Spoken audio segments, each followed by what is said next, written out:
Welcome to my YouTube channel. हम लोग जो है एनपीसी देखे रहे थे। एनपीसी में हम लोग बहुत सारी चीज़ें देखें, एनपीसी से रिलेटेड एनपीसी की विशेषताएं कैसी होती हैं इसको देखें। नॉर्मल डिस्ट्रीब्यूशन कर्व, इसमें हम लोग कई बार देखते हैं कि एक टॉपिक उसका काफ़ी महत्वपूर्ण टॉपिक है, डाइवर्जेंस ऑफ नॉर्मल डिस्ट्रीब्यूशन। जो हमारा सामान्य वक्र होता है उसमें कहीं विचलन आ जाता है। विचलन आने के कई रीज़न होते हैं। सबसे पहला रीज़न तो होता है सैंपल जब हम लोग सेलेक्ट करते हैं किसी दर से किसी डाटा का जब चयन करते हैं तो उस पर डिपेंड करता है कि हमारा डिस्ट्रीब्यूशन किस तरह का बनकर तैयार होगा। उसमें सैम्पलिंग में खासकर ध्यान देना चाहिए कि प्रोबेबिलिटी सैम्पलिंग से डाटा को सेलेक्ट करने का ज़्यादा प्रयास करना चाहिए। प्रोबेबिलिटी में बहुत सारे हैं, 3 हैं, नॉन प्रोबेबिलिटी में 6-7 है। उसको हम लोग रिसर्च वाले टॉपिक में देखेंगे।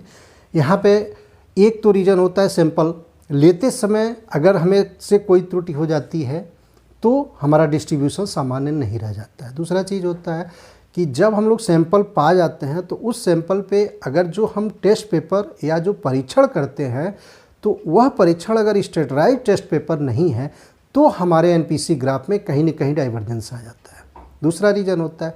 तीसरे रीज़न की बात करते हैं तो जो अगर हमारे पास इस सैंपल बेटर मिल जाए, स्टैंडर्ड टेस्ट पेपर हमारा तैयार हो जाए, जो परीक्षण स्टैंडर्डाइज्ड टेस्ट पेपर हो, और हमें जब डाटा प्रसारित करना हो उस सैंपल पे, जब परीक्षण करना हो तो उसमें प्रशासन में अगर कोई त्रुटि हो जाए तो हमारा डिस्ट्रीब्यूशन चेंज हो जाता है। नॉर्मल प्रोबेबिलिटी कर्व जो होता है उसमें कहीं न कहीं डाइवर्जेंस दिख जाता है। आखिरी आता है कि अगर हम लोग डाटा सैंपल काफ़ी बेटर तरीके से पाए, सैंपल पाने के बाद से हम लोग का स्टैंडर्डाइज्ड टेस्ट पेपर हम लोग उस पर प्रसारित भी अच्छे तरीके से कर रहे हैं, स्टैंडर्डाइज्ड टेस्ट पेपर है, जब इवेल्युएशन होता है उस रिजल्ट का तो डिस्ट्रीब्यूशन अगर ठीक ढंग से नहीं हुआ तो डिस्ट्रीब्यूशन आ जाता है। उसमें हम लोग प्रेजुडिस और बायस की बात अगर करें तो पूर्वाग्रह और पक्षपात से ग्रसित अगर इवेल्युएशन होता है तो उसके वजह से भी हमारे एनपीसी में डाइवर्जेंस देखने को मिलता है। हम लोग अक्सर देखते हैं कि कई बार ये होता है अगर इस तरह की त्रुटियाँ आती हैं तो जो फ्रीक्वेंसी होती है यानी डाटा का रुझान कई बार बाएं साइड ज़्यादा दिखता है, कई बार दाहिने साइड ज़्यादा दिखता है, कई बार उनका प्राप्तांकों का रुझान मीन में मध्य में ज़्यादा दिखता है, कई बार काफ़ी कम मध्य में दिखता है। तो इस तरह का जो डाइवर्जेंस होता है उसको हम लोग 2 शब्द उसकी चर्चा करेंगे। एक है विषमता और दूसरा है ककुदता। विषमता यानी स्क्यूनेस और दूसरा है कर्टोसिस।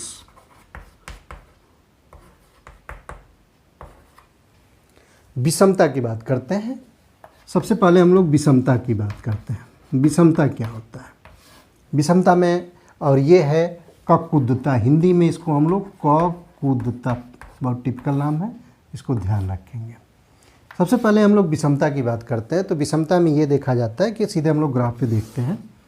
अगर ये डिस्ट्रीब्यूशन है, इसमें कई बार अगर प्राप्तांकों का झुकाव निम्न साइड में रहे, लंबा झुकाव रहे, यानी उनका प्राप्तांक फ्रीक्वेंसी डाटा जो है निम्न साइड में कम हो और पॉजिटिव साइड में ज़्यादा हो तो इसको हम लोग निगेटिव स्क्यूनेस के नाम से जानते हैं। ये ध्यान रखेंगे, निगेटिव स्क्यूनेस होता है। इस तरह से ग्राफ बने,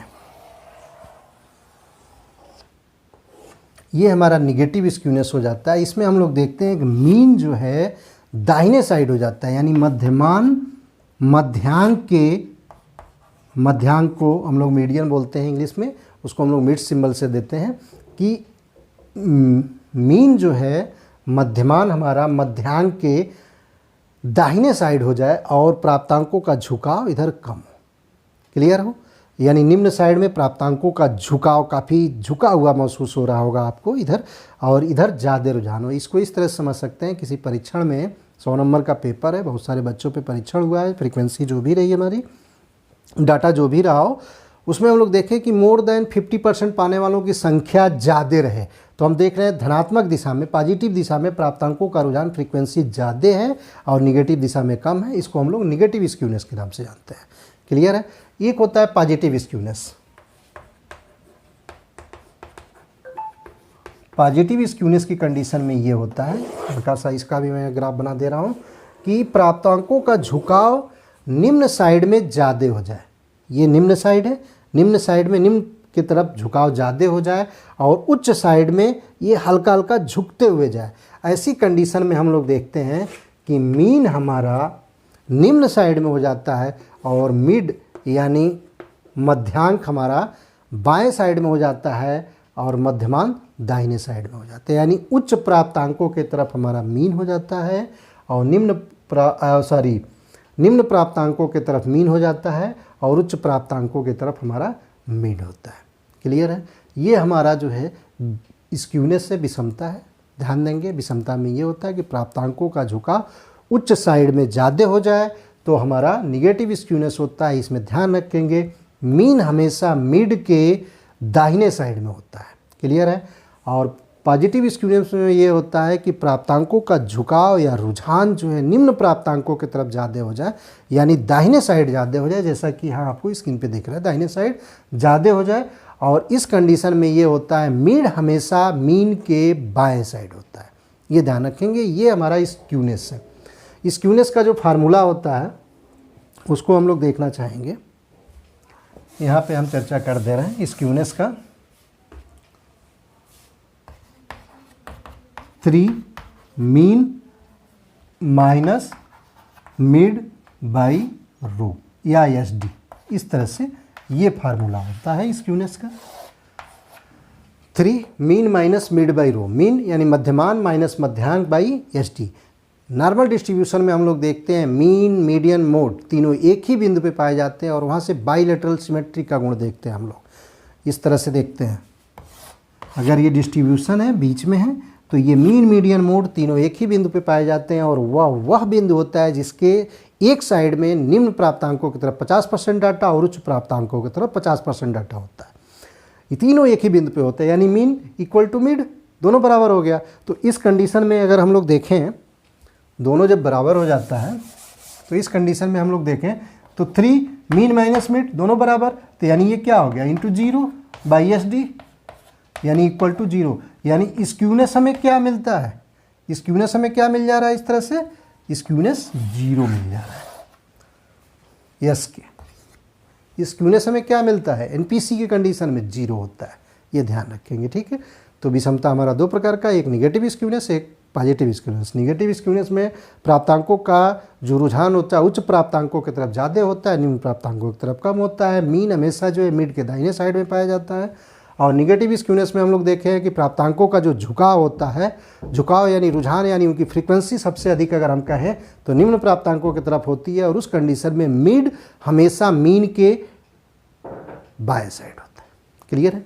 आइए हम लोग देखते हैं कर्टोसिस क्या होता है। इसमें एक चीज़ और ध्यान रखेंगे कि एक और फार्मूला होता है, उसका भी चर्चा हम कर देना चाहेंगे स्क्यूनेस का। P90 plus P10 by 2 minus P50, ये भी स्क्यूनेस का एक फार्मूला है, इसको भी आप याद रख सकते हैं।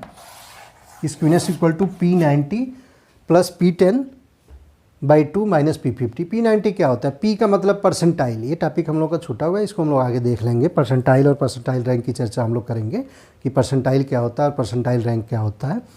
हम जनरली यहाँ थोड़ा सा आपको हिंट कर दे रहे हैं। P90 इक्वल टू ये होता है कि किसी वितरण का वह बिंदु P90 होता है जिसके नीचे 90% प्राप्तांक पाए जाते हों, और P10 वितरण का वह बिंदु जिसके नीचे 10% प्राप्तांक पाए जाते हों, और P50 वितरण का वह बिंदु जिसके नीचे 50% प्राप्तांक पाए जाते हों। तो यहाँ पे P90 plus P10 by 2 minus P50 ये स्क्यूनेस होता है। इससे भी कैलकुलेट करेंगे तो आसानी से निकल जाएगा। आप इस तरह से देख सकते हैं, स्ट्रेट लाइन पे अगर हम ग्राफ बना के थोड़ा सा समझाने का आपको प्रयास करें तो इस तरह से देखिए, अगर ये हमारा P90 है, ये P90 है और ये P10 है, यानी वितरण का वह बिंदु जिसके नीचे 10% डाटा, P90 वितरण का वह बिंदु जिसके नीचे 90% डाटा। जब इन दोनों को जोड़ेंगे तो हम लोग कहाँ पहुँचेंगे, 90 प्लस 10 100, यानी P50 के आसपास पहुँचेंगे। यानी P90 plus P10, P90 plus P10 by 2 minus P50 equal to फिर 0 हो जाएगा। यानी स्क्यूनेस क्या होता है नॉर्मल डिस्ट्रीब्यूशन का, हमेशा स्क्यूनेस क्या होता है, नॉर्मल डिस्ट्रीब्यूशन का 0 होता है। क्लियर है? आइए हम लोग आगे देखते हैं। कर्टोसिस को थोड़ा सा हम लोग समझने का प्रयास करते हैं कि कर्टोसिस क्या होता है। स्क्यूनेस में तो हम लोग देखें प्राप्तांकों का रुझान जो है उच्च प्राप्तांकों की तरफ और निम्न प्राप्तांकों की तरफ ज़्यादा झुक रहा था, तो इस वजह से निगेटिव और पॉजिटिव स्क्यूनेस आया था। कर्टोसिस में हम लोग देखते हैं कि प्राप्तांकों का जो रुझान होता है वो मध्य में ज़्यादा हो जाता है या बिल्कुल कम हो जाता है, दोनों चीज़ होता है। जैसे यहाँ देखते हैं हम लोग, अगर ये हमारी फ्रीक्वेंसी है और ये हमारा डाटा है, एक्स एक्सिस पे क्या दिखाते हैं, डाटा दिखाते हैं, और वाई एक्सिस पे फ्रीक्वेंसी उसको दिखाते हैं। अगर मध्य में बीच में प्राप्तांकों का रुझान ज़्यादा हो जाएगा तो जाहिर सी बात है जो हमारी फ्रीक्वेंसी पॉलीगन बनी थी वो बीच में काफ़ी ऊंचा उठा हुआ दिखेगा, यानी शिखरीय दिखेगा। तो वो आकृति किस तरह की बनेगी, इस तरह की आकृति बन जाएगी। क्लियर है? ये बीच में देख रहे हैं कि काफ़ी प्राप्तांकों का रुझान है, फ्रीक्वेंसी ज़्यादा है, यानी नंबर ऑफ डाटा यहाँ पे बीच में ज़्यादा पाए जाते हैं, तो वह हमारा एक कर्टोसिस हो जाता है, या ककुत्ता जिसे कहते हैं। या कई बार ये होता है कि डिस्ट्रीब्यूशन में हम लोग देखते हैं जो फ्रीक्वेंसी पॉलीगन हमारी बनती है तो उसमें प्राप्तांकों का रुझान मध्य में कम हो जाए या बिल्कुल चपटा सा दिखे, जैसे इस तरह की आकृति दिखे। अब देखिए बीच में मध्य की बात कर रहे हैं, बीच में काफ़ी शिखर काफ़ी ऊंचा उठा हुआ दिख रहा है, और कई बार देख रहे हैं बिल्कुल निम्न दिख रहा है। जबकि नॉर्मल डिस्ट्रीब्यूशन में क्या होता है, नॉर्मल डिस्ट्रीब्यूशन में सामान्य होता है। तो ये ध्यान रखेंगे, ये जो नॉर्मल डिस्ट्रीब्यूशन का ये जो हाईएस्ट ऑर्डिनेट होता है, या total number of data into 0.3989, इसकी लेंथ हाईएस्ट ऑर्डिनेट की अगर हमें गणना करनी है तो हमें टोटल नंबर ऑफ डाटा, यानी जो सैंपल में हम लोग जो टेस्ट तैयार किए हैं, जो सैंपल हमारा है जिसमें कितने नंबर ऑफ डाटा उसमें 0.3989 को मल्टीप्लाई कर ले तो हाईएस्ट ऑर्डिनेट की वैल्यू कैलकुलेट हो जाएगी। इस कंडीशन में हम लोग देखते हैं कि जब शिखरी हो जाता है तो इसको हम लोग लेप्टोकार्टिक के नाम से जानते हैं। ध्यान रखेंगे, जब प्राप्तांकों का रुझान या फ्रीक्वेंसी सबसे अधिक हो जाती है तो उसको हम लोग लेप्टोकार्टिक के नाम से जानते हैं, और जब बिल्कुल चपटा हो जाए तो उसे हम लोग प्लेटोकार्टिक के नाम से जानते हैं,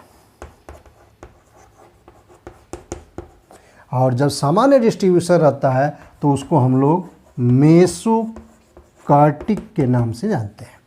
तो अगर हम लोग कर्टोसिस की बात करें तो कर्टोसिस हमारा 3 प्रकार का हुआ, लेप्टोकार्टिक, मेसोकार्टिक और प्लेटोकार्टिक। क्लियर है? इसमें थोड़ा सा हम लोग देखते हैं कि नॉर्मल प्रोबेबिलिटी कर्व के हम लोग जब कैरेक्टरिस्टिक देख रहे थे तो यहाँ पे भी हम लोग इस फिगर को रखते हैं, यहाँ पे समझने का प्रयास करते हैं। उसमें हम लोग एक प्रॉपर्टी देखे थे, उसको थोड़ा समझने का प्रयास करेंगे कि अगर कोई डिस्ट्रीब्यूशन है इस तरह का, अगर हम इसे P90 मान लें, यहाँ पे लिख देते हैं, और ये अगर P10 है, और ये हमारा अगर मिड है, मिड यानी मध्यांक की बात कर रहे हैं, अगर ये बीच में हमारा मिड है, मध्यांक है, तो अगर हम कहें कि P90 minus mid, P90 minus mid, यानी यह distance equal to mid minus P10, यानी equal to mid minus P10, इसको भी हम मिटाते हैं, mid minus P10 equal to क्या मिलता है, क्यों मिलता है, क्वार्टाइल। सारी चीज़ें आपको पता है। P90 वितरण का वजन जिसके नीचे 90% डाटा, मिड वितरण का वजन जिसके नीचे 50% डाटा, मिड वही है। P10 वितरण का वजन जिसके नीचे 10% डाटा पाया जाता है, और Q quartile Q3 minus Q1/2, या Q3 यानी 75वां शतमतक और Q1 25वां शतमतक। तो ये हमारा 0.6745 रू के बराबर होता है। ये हम लोग ध्यान रखेंगे। जो प्रॉब्लम ईरर, इसको हम लोग एक और टर्म यूज करते हैं, प्रोबेबल ईरर कहते हैं। ये प्रोबेबल ईरर जो है हमारा 0.6745 रो या जेड स्कोर या सिग्मा प्राप्तांक होता है। इसमें हम लोग कर्टोसिस का जो है फार्मूले की बात करें तो कर्टोसिस का फार्मूला होता है, कर्टोसिस का जो फार्मूला था Q/P90 माइनस P10। अब हम लोग देखेंगे P90 माइनस P10।